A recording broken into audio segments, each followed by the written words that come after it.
Right, so this is me, Bart. I'm working at Kabisa as well, colleague of Joost. Work in the managed services department, which is, well, basically mainly technical support. So not first line simple support, but really technical issues, DevOps, and yeah, just small changes or implementations that are not or too small for development teams. I'm doing some consultancy in Ruby on Rails. I have a Java background, doing some AWS stuff, just not serious but playing a bit with it. And I'm doing a consultancy for our ESB, Dovetail, which is, we are reseller of the ESB. And today I'm going to show you something I've built. I've built a serverless app that I'd like to showcase and talk a bit about serverless in general. I'm going to give you a bit of a high-level introduction to what serverless is and what I've used to build the serverless app. Right, so in the past it was mainly a data center. Everyone just had hardware stored at its business. And after that, we moved on to the cloud. A lot of servers moved over to the cloud, and people started using the cloud as an operating system. So we transitioned to more of an operating system level. After that, we went to mainly containers as a level of skill. So the operating system was abstracted, and there was a layer on top of that that was mainly Docker containers. And now we're slowly moving, which is a bit of something that is slowly starting to build up now, is serverless, and that's the next new thing that everyone shouts, but nobody really knows if it's really going to be something. But we're going to try and see if it can become anything. So serverless is an higher level of abstraction where we don't know anything about an operating system, a Docker container, or anything below that anymore. All we do is we use services instead of servers. That's why it's called serverless. There's just an extra layer of abstraction, and the real cool thing about it is that it should scale to whatever you want, and you don't have to worry about infrastructure anymore. Right, so this is AWS's revenue, which over the years, it starts in 2009 and ends in 2017. We can see that the cloud explodes pretty much, and well, the company wasn't worth much back then, but right now it's crazy what cloud services have become. I'm going to focus a bit on AWS because I have the most experience with it, but if you'd like, you can pretty much exchange it with any cloud service you want. How many of you do have experience with cloud services? Well, that's quite a bit. And AWS specifically? So not many drop. Are any of you using only a service that is not AWS? So everyone here has, well, most of the people have experience with AWS. Okay. How many of you have experience with serverless? All right, not bad. Right, so what we see is, why are we still using infrastructure? This is a bit exaggerated, obviously, but as you can see in some of the diagrams, that infrastructure is still quite a big part of a development project. Not everyone sees that if you're in a development team and you're just saying to, for example, our managed services department, here you have an app, go build the infrastructure. A lot of people don't see how much time you need to invest to build a proper infrastructure. But if you're being like a bit critic to it, why are we still spending so much time and effort in the infrastructure? We have AWS like growing extremely to the clouds. We've come so far with technology.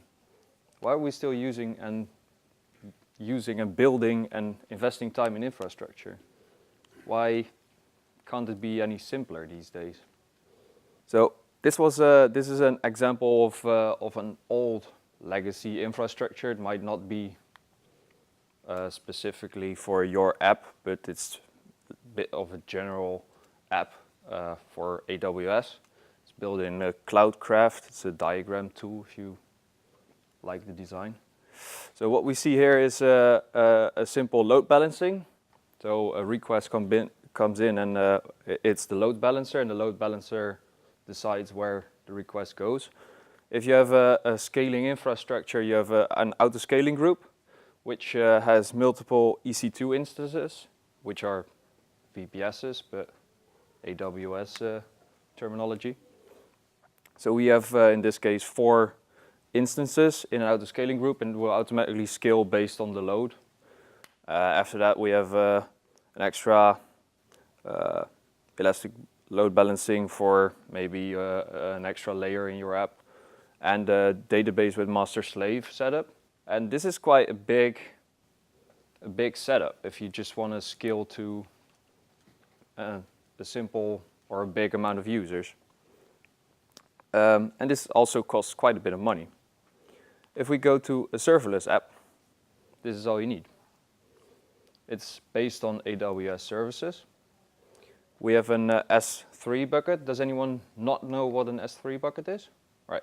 So S3 is storage from Amazon. You can compare it a bit to Dropbox or anything.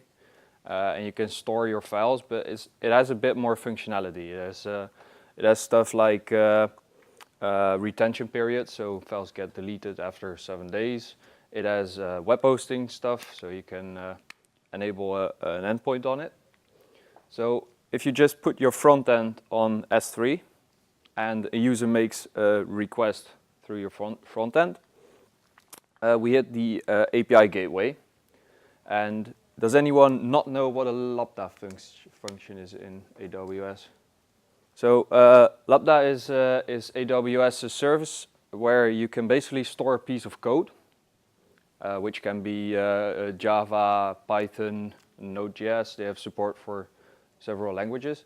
You can store a piece of code or a function in the cloud, high available and scalable, and you can run that piece of code. There's several ways in AWS how you can run that piece of code. For example, if you add a file to an S3 bucket, you can trigger a Lambda function to run. But in this case, we're using a API Gateway, which is another service of AWS. And it gives you an endpoint to post or make a request to. And from the API Gateway, you can call the Lambda function. And that basically allows us to create an API with a backend service behind it. And after that, you see DynamoDB.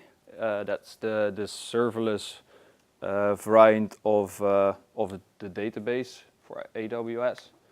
And it's a bit NoSQL-like. It also auto-scales to whatever you want. But you can talk to DynamoDB or any database you want from Lambda. If you put an app like this in the cloud, it will be high available, easy to maintain, and you don't need any servers. That's a cool thing. So this is what I've built for a demo application. A user visits some front end that is hosted on S3. And I've added a little service which is called Cognito from AWS. Are there people who don't know Cognito? I think there will be quite a lot more, yeah. Cognito is how new is it? It's not really new, is it? 2-3 years. Yeah, something like that. It's basically an identity management service from AWS, so you don't need to store your users and passwords and groups and that kind of stuff inside the database anymore, but AWS created a service for that.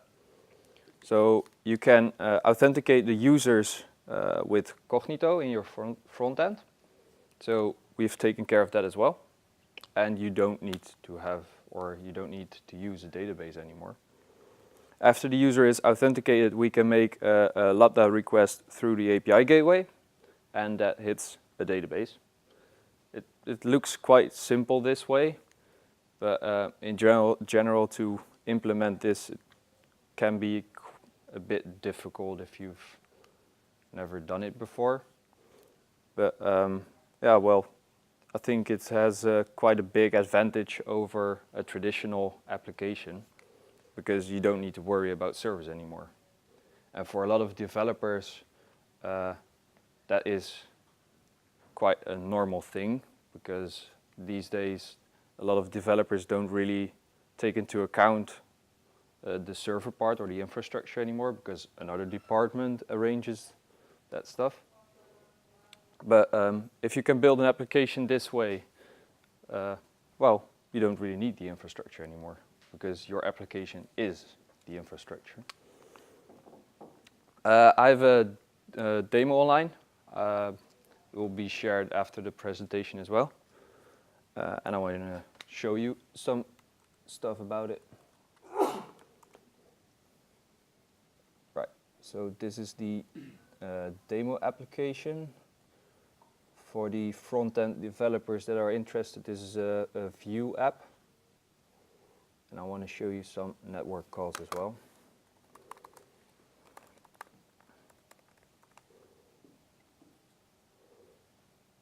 All right, there we go. Caps lock is on.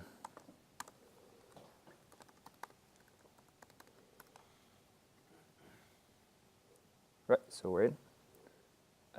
What we see here are requests to Cognito.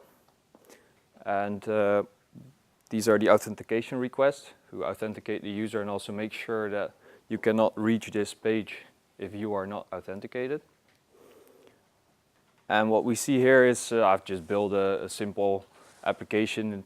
It doesn't do too much, but you can order tickets here. So imagine a concert or anything where 1,000 users hit the application at a single point in time. Usually you will need like an extremely big cluster with infrastructure, but now we have a pretty simple application that scales to 1,000 requests per second, concurrent requests, right?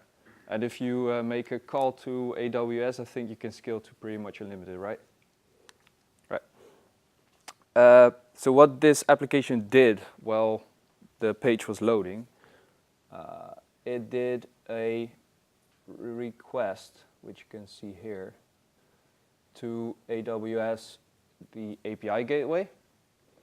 So we've built a simple Vue app which does a backend call to the Lambda function. And I've built this Lambda function that grabs the availability of the seats. I've just put some seats in the database.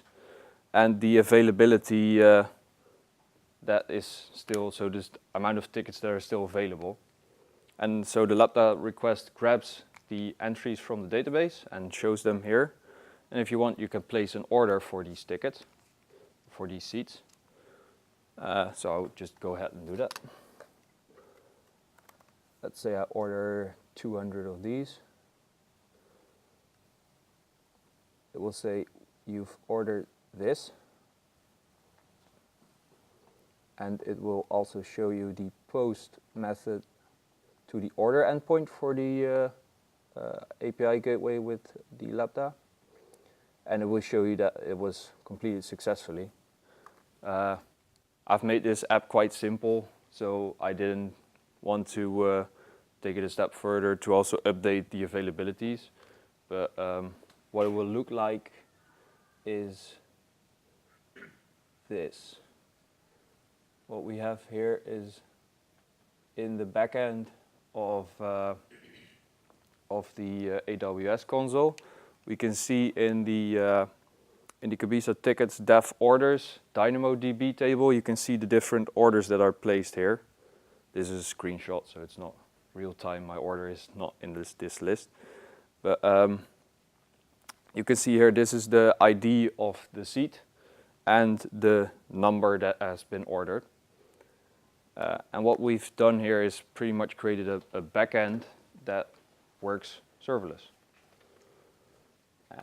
And I want to show you some more if possible. Here we go. And what we have here is the This uses the API of Cognito. We can also manage users from here because I'm logged in as an admin. You can also log in as a user and you won't see the admin panel, obviously. But if you want, we can delete ourselves here even, if we're up for it. And we can create new users or delete them. We can at least manage them and use the API of Cognito to do user management as well. So I think, yeah, well, we pretty much covered everything you need from a simple backend application, which is getting stuff from the backend, like a DynamoDB table, pushing stuff to it, and do user management. And for this, you don't need any servers anymore. So what is the cost advantage of this? If we skip to that part, I think I found this one online. I didn't test this myself, but what we see here is on the horizontal axis, we see the number of requests per second, which increases. And on the y-axis, we see the monthly cost. So usually if the amount of requests per second increases, you will also, or the monthly cost also increases. But if you have a normal server, let's grab a M3 Medium, which is AWS's way of showing the size of a server, and this is a medium. So we have a medium server, and that's the blue line, and obviously that won't really change because a server, the cost of a server is stable, it doesn't increase. But the red line is the cost of AWS. So this is the break-even point between a medium instance and the cost of AWS. So at this point, it becomes more interesting to use a medium server instead of using Lambda requests. But this break-even point is at 35 requests per second, which is 90 million requests per month. It doesn't count the DynamoDB No. because you need to pay those per tick. Yep. If you host your own Cassandra, you can do a lot more requests on that one. Yep. But how many applications, and specifically Ruby on Rails applications, for example? No, front end not, but if you have back end. Yeah. But can, like, if you have a normal M3 medium, I don't think a normal M3 medium can handle over 25 requests per second.